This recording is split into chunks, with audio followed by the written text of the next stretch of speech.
These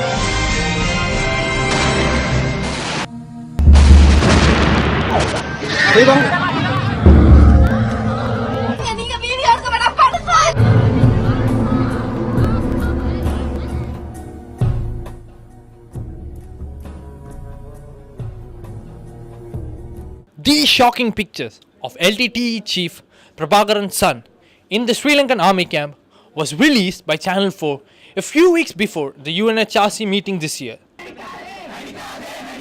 This reignited the allegations against the Sri Lankan army for human rights violations during the final phases of the war, triggering a flurry of protests in the state of Tamil Nadu. People from different walks of life took a detour from their routine path to join hands and raise their voice against the alleged violations. College students, IT professionals, and the film industry staged hunger-fast rallies and human chains demanding an international independent inquiry into the alleged crimes. For the past 10 days, hundreds of thousands of Tamil Nadu students are struggling for international independent investigation in Sri Lanka. They also demand a political referendum for Tamil Eelam for the Eelam Tamil people. The United States of America had moved a resolution in the UNHRC in 2012 which called for the Sri Lankan government to investigate into the alleged war crimes and to implement the recommendations of the LLRC. However, human rights activists say that the resolution did not make any difference in the lives of the Tamils. Last year when I visited Sri Lanka, I could see that the Tamils still lived in fear. They were like treated as second-class citizens. They were not even willing to speak up about how the Sinhalese treated them, and most of them were forced to toe the line of the Sinhalese government. The United States, along with 41 The US moved another resolution in the UNHRC in Geneva this year in the month of March. This resolution passed with the support of India and 24 other countries. In the second resolution, they made a strong word saying that in PP4, paragraph 4 of that resolution, they have said that states must ensure that international laws are followed while combating terrorism. There were some words saying that UN officials like special rapporteurs should be given unfettered access. It was changed, that unfettered access was removed, and it was changed to by extending invitations. The Sri Lankan government, however, says that it has set up a national action plan to carry out the recommendations of the LLRC and is earnestly working towards the rehabilitation of the Tamils. The road to recovery of the war-torn Tamils need more than mere resolutions. The Sri Lankan government must work even beyond the resolutions to bring peace to this traumatized land. This is Stanley John for NDTV India Can.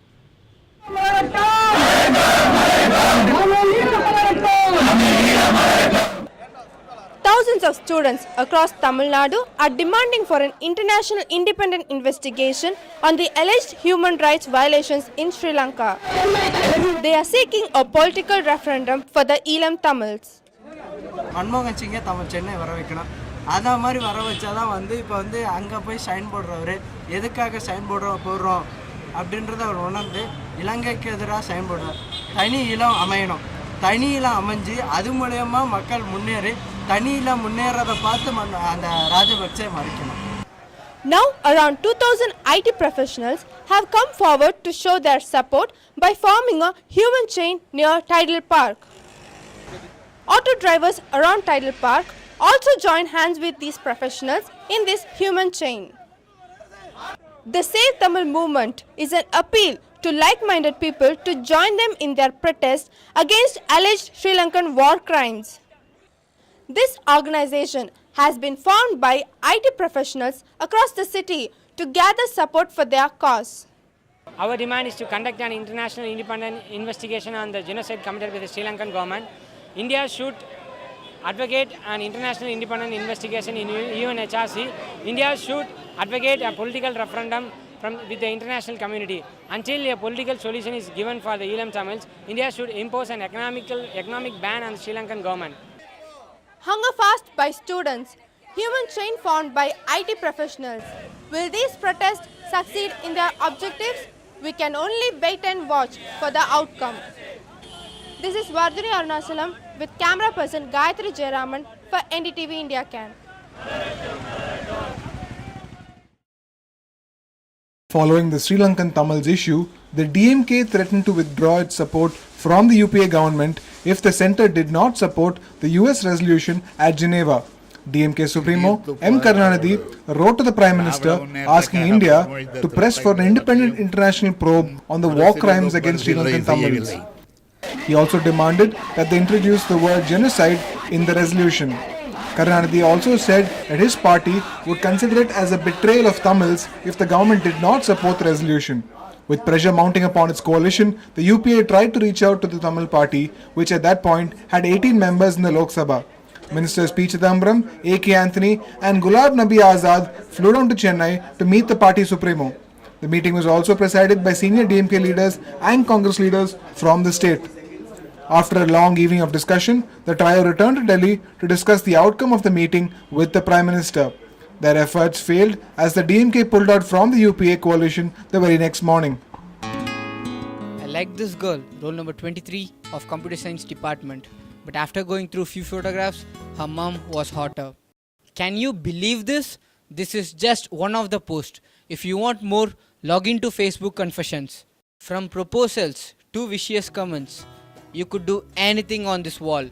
The trend has evolved in favor of young minds as they confess their untold stories and desires in public.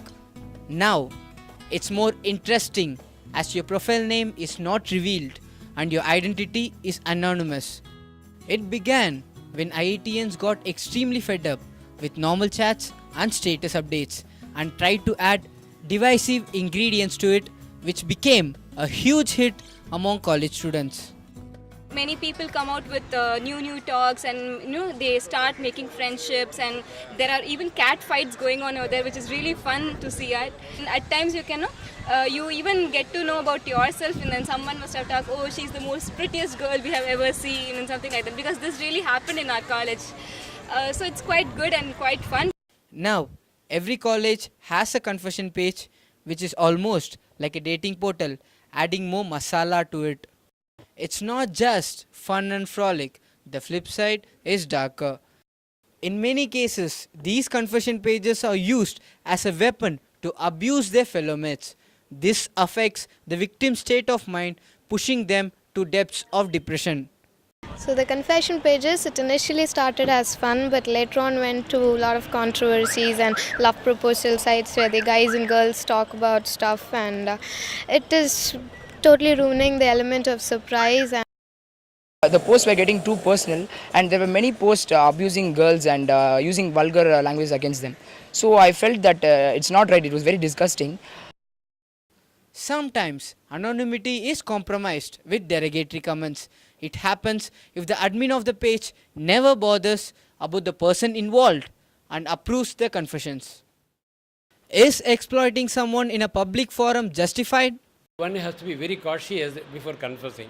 When such confession borders on the points of illegality or unethicality, sometimes it's a pure illegal and punishable crime. Something like a cheating, cyber stalking, cyber harassment. In that angle, certainly it's a punishable offence. Section 43A reduce Section 65, 66 of IT Act. They stipulate very stiff punishments. Confessions are spreading by leaps and bounds. They are just not limited to colleges, but now stepping into schools as well. It's not right to curb the freedom of expression, but we must ensure that these expressions does not hurt one's sentiments. This is Logesh Balachandran for NDTV India Can. This year that acid attack was added as a part of legislation for anti-rape bill, and this hasn't caused any deterrent. The recent incident of acid attack in Mumbai speaks loudly for that. அதுக்கு காரணம் என்ன அப்படின்னா, பெண்கள் அப்படின்னு சொன்னாலே அவளை வந்து ஒரு அழகு பதுமை அல்லது ஒரு பாலியல் பொருள், இந்த அழகான பொருள் எனக்கு வேணும் அப்படின்ற ஒரு சிந்தனை பொதுவாக இந்த சமூகத்தில் இருக்கிற சிந்தனை. அந்த பொருள் கிடைக்கல அப்படின்னு சொன்னால் அதனுடைய அந்த அழகான முகத்தை சிதைப்பது அப்படிங்கிற மாதிரியான ஒரு வெறித்தனம் இன்னைக்கு இருக்கிற இளைஞர்கள் மனசில் இருக்குது. Acid attack, voyeurism, stalking and such offences were clubbed under the ambiguous label of grievous hurts, punishable by imprisonment up to 7 years.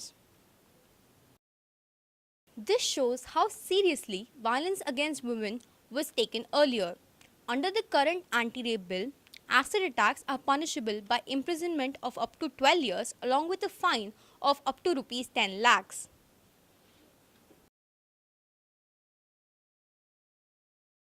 So the Evidence Act or some other act should be liberally construed in the case of acid attack case. Not only the offence, but also the procedure to give punishment should be liberal. It should be liberal, and the constructive if a person commits the acid attack case, he has to prove that he is innocent. Otherwise, in IPC provisions, the prosecution has to prove that the so-and-so has committed the offence. Now, in some cases, rape and other cases, there is a presumption that the offence was committed by some accused. Tada cases, the accused has to prove that he is innocent. Like that, in acid attack case also, it should be that the culprit should prove that he is innocent. In spite of such strong legislation introduced, the stories of the survivors only reveal the pain and the agony that they go through for the rest of their lives. It has caused young women to take caution every time they step out of their house.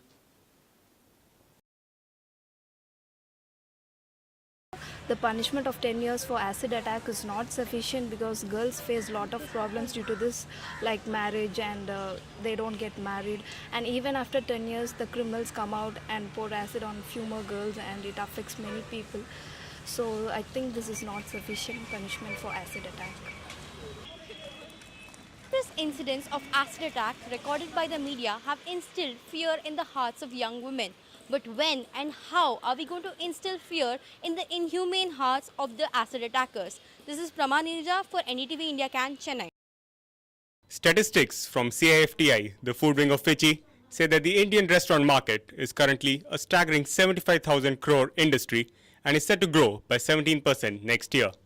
This budget has seen a dampener for the industry in the form of imposition of service tax. So the next time you walk into your favorite restaurant, be prepared to shell out a little extra. Before जो restaurant सिर्फ alcohol बेचता था उसी पर 10% service charge लगा रहता था. अभी ऐसे हो गया जो इतना फाइन डाइनिंग ऐसे रेस्टोरेंट्स है सभी रेस्टोरेंट्स में आपको 10% एक्स्ट्रा पे करना पड़ता है. Not only has eating out become more expensive, even mobile phones, our trusted daily companions, have been impacted by this year's budget. According to research from Convergence Catalyst, sales of smartphones in India stood at 22 million units in 2012, which is more than double of the 10 million units sold last year. The skyrocketing sales of smartphones across the country is perhaps the primary reason behind the government targeting this segment to increase their tax revenues. இங்க வர customers எல்லாம் இப்ப smart phone தான் நிறைய கேக்குறாங்க. ஆனா இப்ப central government வந்து டாக்ஸ் இன்க்ரீஸ் பண்ணனால 1% to 6% இன்க்ரீஸ் பண்ணனால எல்லா ஸ்மார்ட் ஃபோன்லயும் மினிமம் 600 rupees இன்க்ரீஸ் ஆயிருது. இதனால வந்து வியாபாரங்கள் வந்து ரொம்ப பின்னோக்கி சென்று கொண்டு இருக்கிறது. To raise investments and to incentivize first-time investors, a sum of 2 lakhs can be invested tax-free under the Rajiv Gandhi Equity Scheme, and there were additional deductions for home loans too. There is some interesting analysis where he has touched sectors where revenue would come. For example, he is looking at a surcharge of income of more than 1 crore, so that will definitely give in money. He has looked at costly cars, imported cars, except where this idea collapses when it comes to mobile phones, because he regards 2000 as a costly phone, which is not the case in real market. On the whole, the budget 2013 has been a mixed bag. While it has provided incentives to some industries, it has hurt others by hiking duties and taxes. But keeping in mind the various constraints, the Finance Minister has done a commendable job. With camera person Stanley John, this is Kushal Jadhav reporting for NDTV India Can, Chennai.